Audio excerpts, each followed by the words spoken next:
Okay, guys. So we're gonna look at the verses they use to say that the Bible teaches the Earth's flat. The Bible does not teach that the Earth's flat, but there's verses that they use to teach that the Bible teaches the Earth's flat. And I put they. I didn't say who, because before it was only atheists. It was only atheists that say that the Bible teaches the Earth's flat. But now it's Christians too. There's Christians out there that believe the Earth's flat. Um, yeah, very foolish. So I'm gonna. There's more verses they use, but the verses they use has nothing to do with flat Earth. So I'm just gonna go to the ones where like it could actually sound like the Earth's flat. So first place we're gonna look at 1 Samuel chapter 2 and verse 8. So I already have my Bible open here. 1 Samuel. It's in chapter 2 and it's in verse 8. But let's look in the beginning. Let's look at context a little bit. Let's look in the beginning, okay? So Hannah's praying. It says, and Hannah prayed. She's praying. So let's draw her praying. All right. Let me see. Draw her head. We draw her head, and let's say she's praying on her knees, and she's like that. Yeah, this is her praying. Draw some long hair on here. Yeah. Okay. So Hannah's praying. It's a bit dark. Let me see.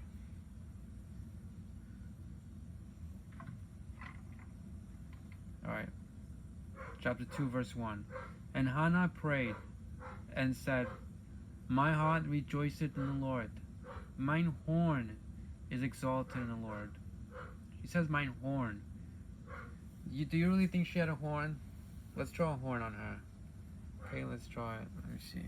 It's a bit difficult. I'm doing this video recording it from my tablet. Alright. I'm used to doing it on my phone. So there goes Hannah. She's praying and she has a horn on her head. You guys think she had a horn on her head? I mean, if you want to take it literal, you could take it literal. No, she didn't have a horn on her head.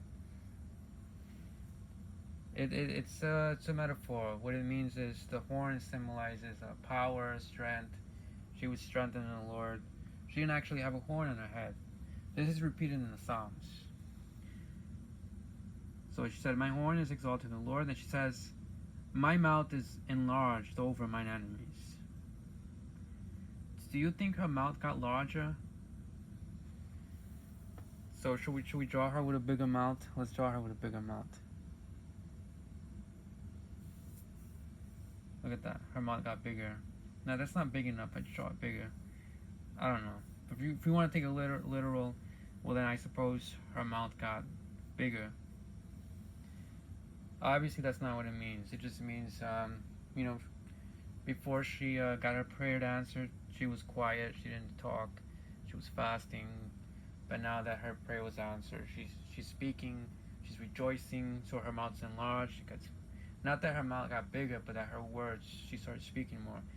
That's what it symbolized. It's a figure of speech. It's a metaphor. That's what it means, right? We don't believe that her mouth got larger. We don't believe that she has a horn in her head. But there's just some people who don't know how to read the Bible. Alright. So she says, my mouth is enlarged over mine enemies because I rejoice in thy salvation. And then in verse 2 it says, there is none holy as the Lord, for there is none beside thee, neither is there any rock like our God. Alright. It says, neither is there any rock like our God. Do you think God is a rock? Should we worship a rock? Let me draw a rock here. This is a rock. A rock. Alright, it's hard to draw with this. This is a rock, okay? She's bowing down to this rock. So if you guys see any rocks outside, you gotta remember that's the Lord. We gotta worship rocks. No, that's not what it means. It's not what it means. there's a lot I can say about the Lord being our rock and why He's called our rock. You know, He's our foundation and He's strong. There's a lot I can say on that, but we know for sure that, you know, God is not a rock. He's not literally a rock.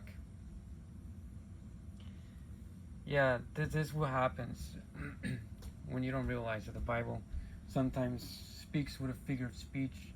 Sometimes it speaks in metaphors. Now let's just go. I could do this all day. Let's just go straight to the point. Let's look at 1 Samuel chapter 2. We're in chapter 2. Let's go to verse 8. Verse 8. He raised up the poor out of the dust, and lifted up the beggar from the dunghill, to set them among the princes, and to make them inherit the throne of glory. Now listen to this. For the pillars of the earth are the Lord's, and He has set the world upon them. So look, they go to this verse, and they say that the earth is on top of pillars. So let's draw some pillars, okay? Let me see. These are pillars. I'm good at drawing, so you guys are blessed to have me draw, okay? This is another pillar. And alright, we haven't got to the earth yet. They say that the earth is shaped like, we're gonna draw the side of the earth. They say it's flat. They say it's something like this.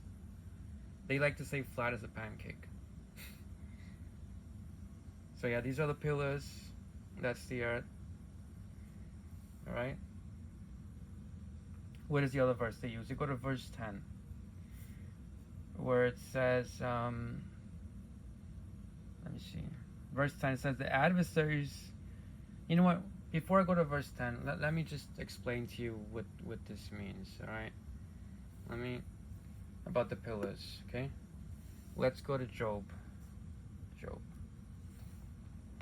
Okay, I already have my pen there saved. I don't want to lose my page here. Let me put something else. I'm going to put this marker there, and then, alright. Job 26, okay? Alright, I'm in Job 26.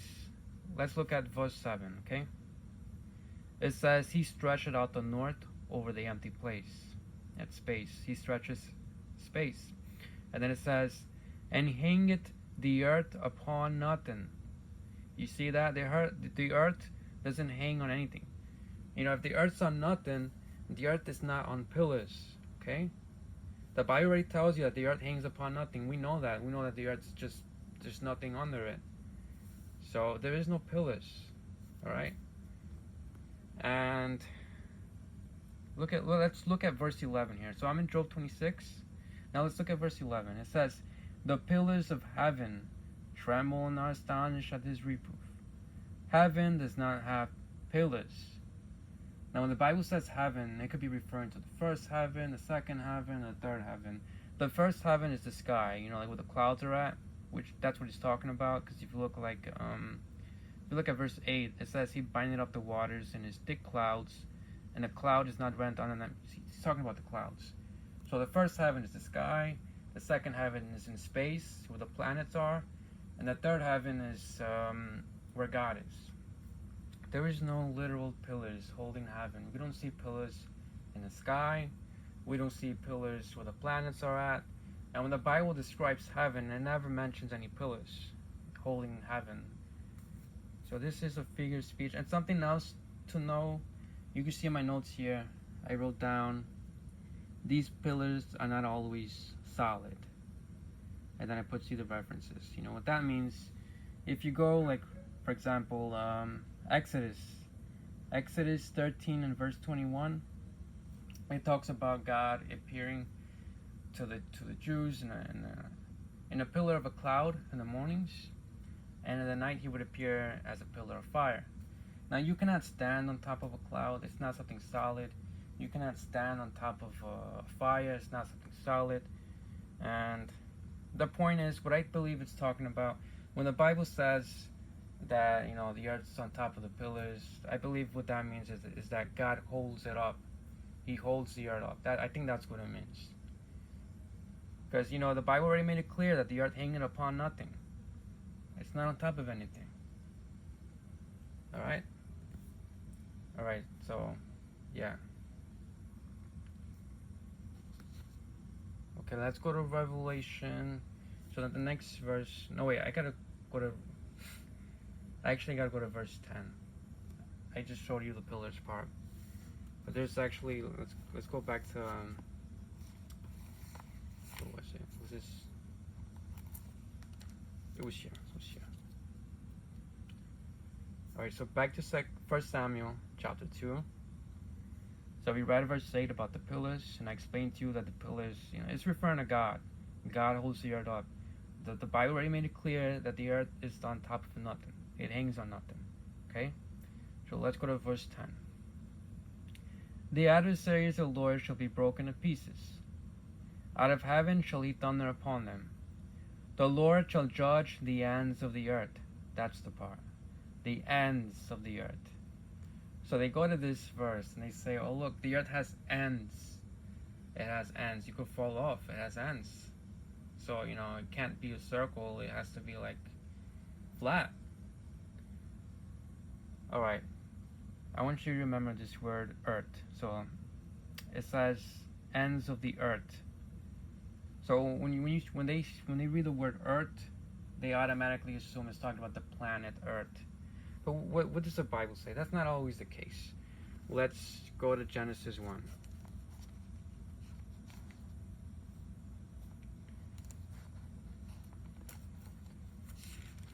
Genesis 1. Alright, Genesis chapter 1. Okay, we're going to let the Bible interpret itself, okay? Alright, so chapter 1, look at verse 10. And God called the dry land earth, and the gathering together of the waters called he seas. And God saw that it was good. Alright, so the seas the waters he calls them seas, and the dry land, what does he call the dry land? Earth. You can see it highlighted there in purple. Earth. Yeah, every time God speaks, I highlight it in purple. It makes it easier for me to find verses. But the point is, so when it says ends of the earth, it's not talking about the planet Earth. It's talking about the dry land, the ends of the dry land. That's just what it means. That's what the Bible says. It doesn't mean that the earth looks like this on top of pillars, and that it's just flat and has ends. That's not what it means. All right. Now that I've read that, now I gotta go to Revelation. I don't think I saved anything for Revelation. I gotta go to it myself. Let me see.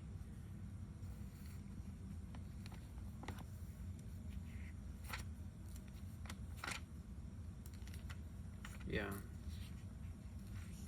Revelation 7. So here's the other place that they go to.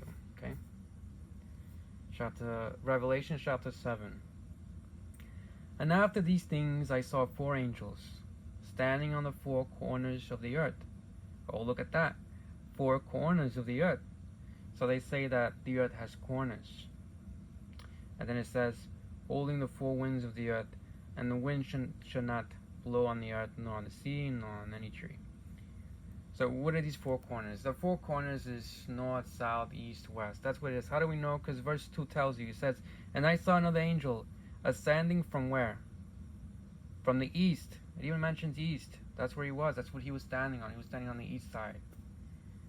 On the east, having the seal of the living God. Yeah, and I don't have to read the rest there. And here's a verse. I'm going to show you a verse that shows problems for that interpretation. To say that the earth has corners, this is not the right page. To say that the earth has corners is wrong, because look what the Bible says in Isaiah 40. In Isaiah chapter 40 and verse 22, it says, it is he that sitteth upon the circle of the earth. Alright, this verse tells you that the earth's a circle. Can you show me a circle that has corners? It doesn't make any sense. The Bible is already telling you that the earth is shaped like a circle. It doesn't have any corners, so that's not what Revelation 7 means. So I've already showed you the verses they use to prove that the earth's flat. And I think that I've already proved to you, that the Bible does not teach that the earth's flat. And yeah, I believe, if you're listening to this, you should write these things down, because there might be a time where like an atheist tells you, oh, the Bible said that the earth's flat, therefore it can't be trusted. Or there might be maybe the same thing might happen to you that happened to me, where I was talking with this old guy and I was trying to tell him, the Bible does not teach that the earth's flat. He was a Christian. He was saying that, and after I showed him like what I just showed you now, he didn't want to talk to him anymore. But yeah, I don't care if you want to believe the earth's flat. You go ahead. You go ahead and believe that. But don't tell people that the Bible says that the earth's flat, because it does not. Alright? And I think I'm gonna end this video now. And yeah. Let me think very quick if I'm forgetting anything. No, I'm gonna end this video now.